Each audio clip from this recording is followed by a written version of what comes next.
There are a few good ones like Rodante Marcoleta, but they're so few. And when the others are quiet, the other congressmen are quiet and don't talk about corruption, it's because they are accomplices to corruption. When it's like Rodante Marcoleta. He's the one who speaks out openly and truthfully about things. That is a man I can trust. But when your congressmen, they know what's going on inside the Congress and they keep quiet, that means they're all part of it, okay? It's as simple as that. It's common sense.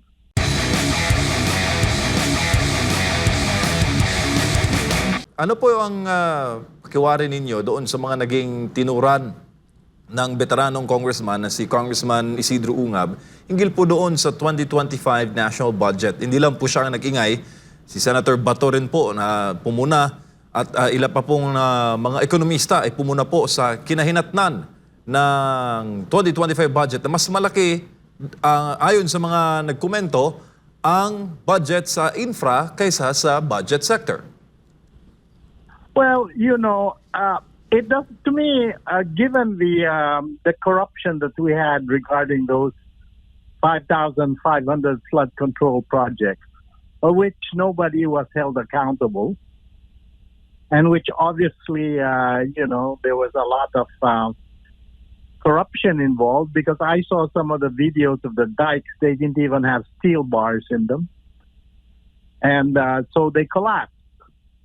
Now, it doesn't make sense to me that DPWH should be given more money before investigating what happened in the past.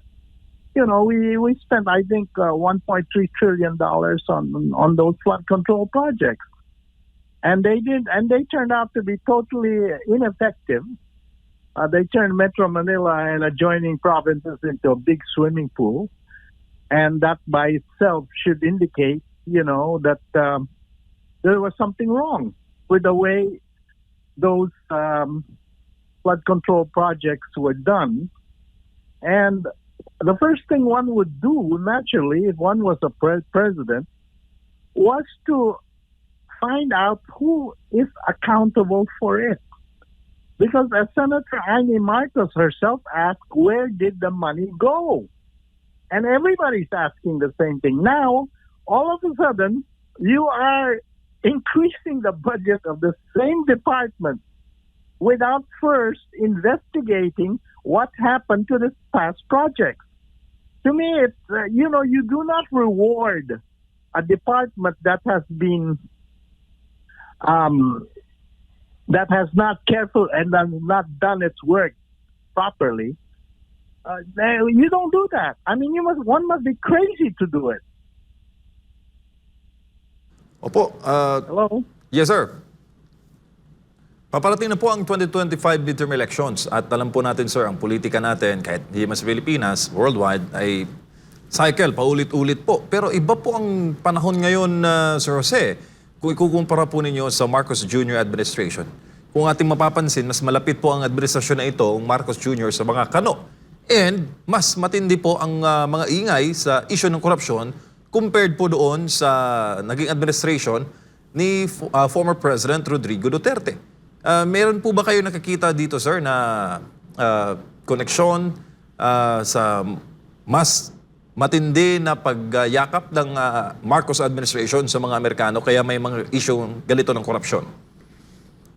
Well, the proof is, as I've been saying all along, unless you address the problem of corruption in the Philippines, you won't get very much foreign investments. As a matter of fact, the foreign investments we got in 2023, 2024 is measly compared to what has gone to our ASEAN neighbors, like Indonesia, Malaysia, Vietnam.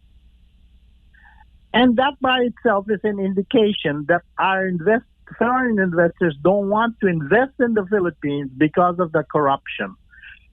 And I said this was the main problem that Bongbong Marcos is having. That's why foreign investors are not coming in, because he has not addressed the problem of corruption. Opo, at marami rin po sa mga ekonomista nagkukomento, mukhang talagang totoo yung mga, kasi syempre, Sir Jose, nung nakarang eleksyon, na didinig po natin yung mga salitang mahina, weak leader. Mukhang ngayon nagmamanifest na ayon sa mga ekonomista nagsasalita na maaari namang may gawin ang Pangulo dito sa issue po ng budget, national budget. Pero ngayon, mukhang wala siyang say sa mga nangyayari, Sir Jose. Ano pong sapantahan nyo doon, sir? Look, I've always suspected that there is a conspiracy about all this, you know. It's to, and that they want to show that Bongbong Marcos is innocent and is not involved in all this. I have my doubts because if you notice in this SONA 2024, he talked about many things, but he did not talk of corruption. Then, his first executive order, number one, was to abolish the anti-corruption commission in the office of the president. So all these are telling me that he's doing nothing and doesn't want to do anything about corruption. Why? Well, you know, I think the answer is obvious. When you do not do anything about corruption, you are an accomplice to corruption. It's as simple as that. You know, it's common sense.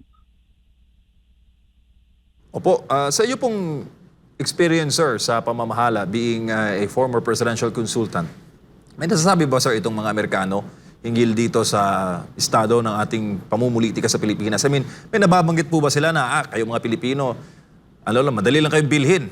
Basta ang usapin ay pera. Well, you know, just before the February 1986 revolt, the CIA chief was talking to me. And he said, you know, Filipinos are easy to handle. He said, everyone is for sale. Your politicians, your journalists. He said, the only question is the price. It hasn't changed. We can see that among our congressmen, they're obviously, you know, immorally corrupt.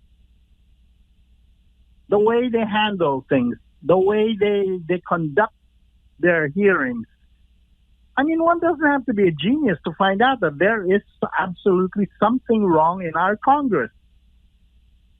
And then what do we have? We have a lot of people there who have been convicted of crimes, and then they are pretending to be saints. So, you know, we have, I think it was, what was it? One magazine, I forgot the name, that called the House of Representatives as the biggest den of thieves. I think it was the DZAR or something like that. Okay, I don't remember. This was some time ago. And obviously, our Congress is full of corrupt people. There are a few good ones like Rodante Marcoleta, but they're so few. And when the others are quiet, the other congressmen are quiet and don't talk about corruption, it's because they're accomplices to corruption. When you know, it's like Rodante Marcoleta. He's the one who speaks out openly and truthfully about things. That is a man I can trust. But when your congressmen, they know what's going on inside the Congress and they keep quiet, that means they're all part of it, okay? It's as simple as that. It's common sense. Sir, bago lang si Partner Admar, ano sa tingin niyo, sir, nakikita ninyo sa electorate, Filipino electorate, ngayon pong laganap ng issue ng korupsyon? Sa ibang mga bansa, kaunting issue lang, sir, ng korupsyon, pinagre-resign nila yung mga leader eh. Pero ngayon, matindi na ang mga nangyayari, parang tayo mga Pilipino walang kibo, parang tolerant tayo sa mga nangyayari sa pamamahala. Well, you know, I tell you that if the Filipinos do not do anything about corruption, God's wrath will fall on us because God cannot stand corruption. All right? And I'm telling my fellow Filipinos, my countrymen, you either do something about corruption, or if the wrath of God will fall on your head, you only have yourself to blame because you kept quiet. That's what I would tell all my audience. I said, you know what's going on in your country, and yet you keep quiet? For example, you take the Catholic Church. I had an exchange on social media with Cardinal David. And I told him, why is the Catholic Church silent on corruption and immorality? That's not politics, I said. That is within your domain, your spiritual domain. Why are you quiet? I don't understand it. The only thing I can think of is that maybe they're being captured by Satan.